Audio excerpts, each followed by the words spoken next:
Sa mapagpalang araw po sa inyong lahat.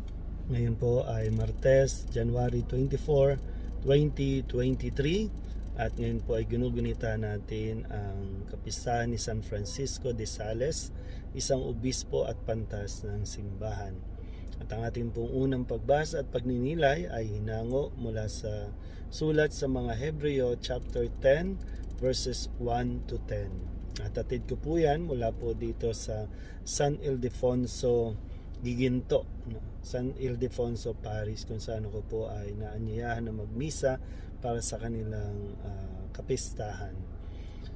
Ang ating pong muli, ang ating unang pagbasa ay hinango sa sulat sa mga Hebreo chapter 10 verses 1 to 10. Mga kapatid, ang kautusan ay malabong anino lamang at hindi ganap na larawan ng mabubuting bagay na darating. Hindi ito nagpapabanal sa lumalapit sa Diyos sa pamamagitan ng mga haing inihahandog taon-taon. Kung napatawad na nga ang mga lumalapit sa Diyos sa pamamagitan ng ganitong mga handog, wala na sana silang aalalahanin pa tungkol sa kanilang mga kasalanan at hindi na kailangang maghandog pa.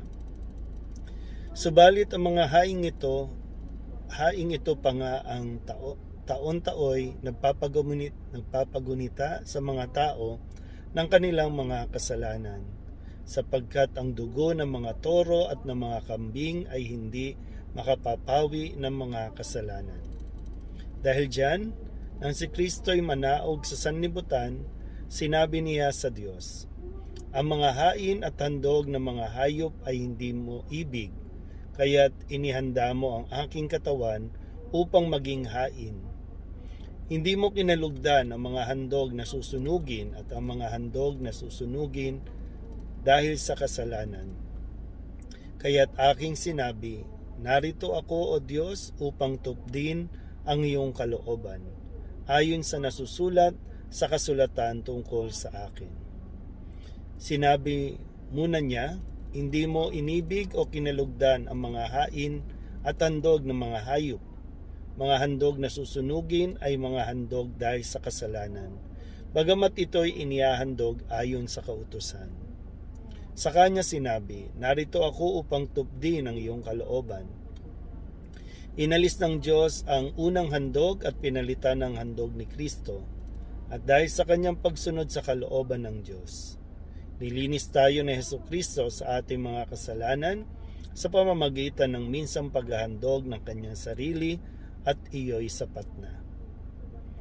Ang salita ng Diyos. Muli po, isang mapagpalang araw sa inyong lahat at habang pong nagaganap pa ang misa, minabuti ko po na dito ko na po gawin at ihatid ang unang pagbasa at pagninilay sa loob ng sasakyan. Dito po sa parokya ni San Ildefonso, dito po sa Giginto, Bulacan. So, dahil nga maganda po, kapistahan po ngayon dito sa parokya at kadalasan kapag may mga kapistahan ng isang parokya, ginugunita natin yung mga santo, kapistahan ng Mahal na Birhen, siyempre kapistahan din ng Panginoon. At napakarami natin mga tradisyon, mga ritual na nakagisnan na natin, na ipinasa sa atin ng mga sinauna pang mga pari, mga matatanda, na sadya naman pong masaya po ang kapistahan natin sa bawat simbahan, sa bawat bayan, lalo na sa mga probinsya. Napakasaya po niyan. Hindi naman po inaalis yon, at hindi sinasabing ipinagbabawal yon. Pero sa konteksto po na ating pagninilay sa araw na ito, maganda po na makita natin na bagamat mahalaga, nakakapagpasaya, nakakapagpalalim ng ating pananampalataya ang mga ritual, ang mga kapistahan. Pero wag nating kakaligtaan na sabi nga po, hindi yon ang makakapagligtas sa atin.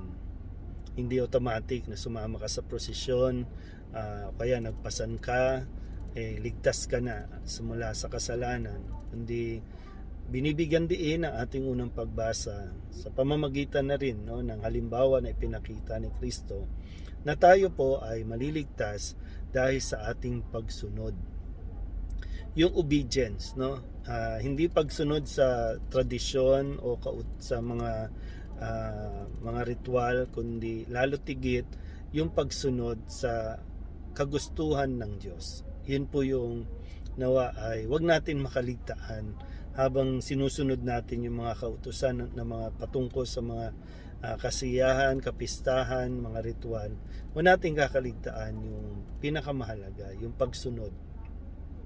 Kaya nga po si Kristo, no, ang number one, no, na ipinakita niya sa atin ay pagsunod sa kanyang Ama. Mahirap man ang nagawin, pero sinikap niya at talagang nagawa po niya yung maging obedient hanggang kamatayan sa krus. Ganun po yung pagsunod na hinihingi sa atin din naman. So, sana po patuloy natin na mapagnilayan ang aspetong ito ng ating buhay, kung gaano nga ba natin nasusunod at sinusunod ang kagustuhan ng Diyos. Muli po, mula pa rin dito sa parokya ni San Ildefonso, dito sa Giginto, Bulacan. Isang mapagpalang araw po sa inyo lahat. Bilang lahat, matakas siya sa libatay walang lamang at walang malasakit sa mga tupa. Ako ang mabuting pastor